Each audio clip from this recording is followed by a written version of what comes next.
Hey everybody, Chuck again here. We're going to tackle section F in module 2, which by title is Develop and Iterate Transformation Preliminary Business Cases. Got to tell you this, we're going to do it as a whole. I mean, it's got a lot of bullet points, but it kind of hangs together best story if we do it all together here.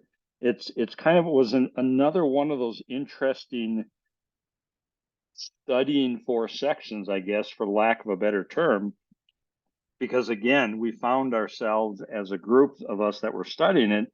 Well, shouldn't have this been done before? Why are we talking about it this late in the stage? And again, it's part of that trying to put this all in place for you and I, as far as, what should be done first, second, third, or fourth, which, some feedback I get from some folks is, there's questions on the test that way. So it's important for us to give some thought to this. Again, that one of our colleagues in our group who does implementation of ERP systems, his comment was these things aren't linear sequential. They're very contextual, and you've got to go with the situation to know what's the right thing to do when, as far as doing all this. So we're going to kind of take that, hey, this is pieces of the puzzle approach and things you have to give some thought for or thought to in the process. So let me share the screen here. We'll bring up my whiteboard here. And these were, we're going to do section F as a whole here. And these 6 elements are the 6 elements that made up section F here. So just want to talk about that as a whole. So the first one is setting targeted value drivers. In other words, what's the target? But we're focusing on specific methods that create value. And the comment they say is important to realize that benefits for the organization do not exclusively manifest themselves as cost savings or efficiency increases. They could be improvements in service metrics. We may implement less efficient or cost-effective ones to hit the minimum acceptable levels. And some things are going to be, qualitative instead of quantitative. It's also in this section that says important to describe post-transformation. What does that situation look like? That, what are the worthwhile benefits? Those are things that will create buy-in and excitement. Good caution, though, be realistic, to be conservative with estimates for benefits and costs. So promise what's realistic, and I suppose many of us grew up under that under-promise and over-perform mentality. Use a benefits roadmap, because if you get incremental benefits, you're not going to get them all at once. Then we need to say, when will those benefits come in to the process? So folks are realistic about it. The second one here was a pretty quick one, financial value of improvements. And then the bullet points in the book said this: the 5 major economic levers are revenue, costs, fixed capital assets, working capital, and capital expenditures. And good habit anyhow, you must include a break-even analysis and ROI, return on investments. There also might be other measurements such as returns on assets, impacts on cash flow, whatever, but make sure you've got the financial values covered. Next section, determine the resources needed. My first thought when I saw this was, hey, is this just a duplication? But it's got some refinements which I think are worth mentioning. One is determine the funding sources for the resources. We did not capture that comment earlier. So who's paying for this? Also, documenting the schedule of when we're going to need those resources. We may not need everybody through the whole thing, but at this point here, we need individual XYZ, he or she, to be part of these conversations. And since it's the department that's making the decision that's being affected, they need to know when they're going to need these critical resources.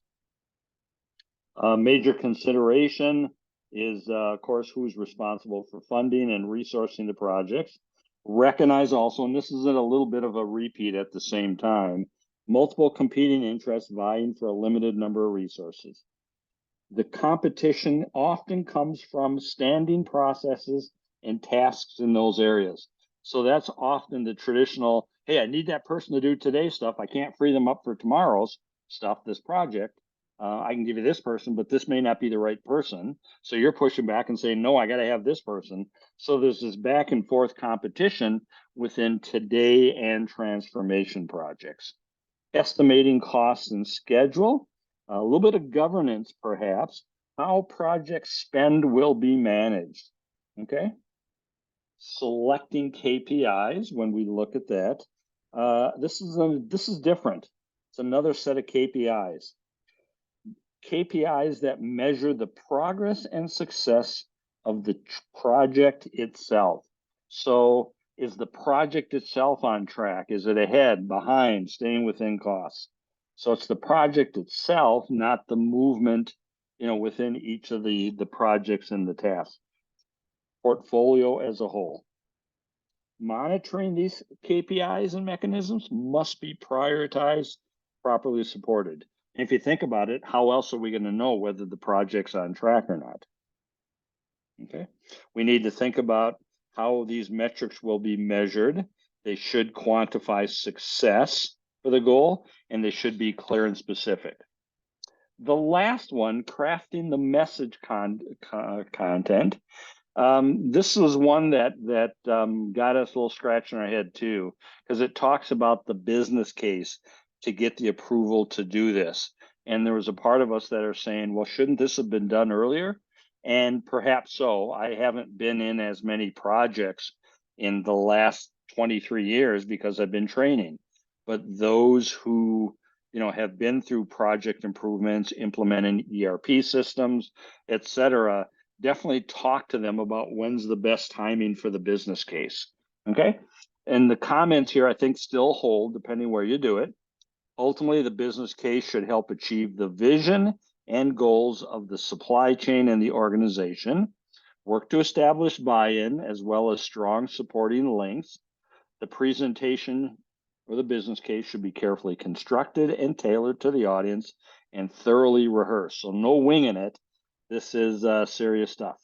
We want to paint a clear picture of the future, what the post-transformation state is of the organization based on everything we have, as well as be prepared to respond to questions you would expect, counter arguments, and an interesting one. I'm not quite sure what to make of it, but it seems like it's possible to probable. Identify what, if any, parts of the project could be left aside if the decision-making team is unwilling to meet the total resource commitment for the whole project.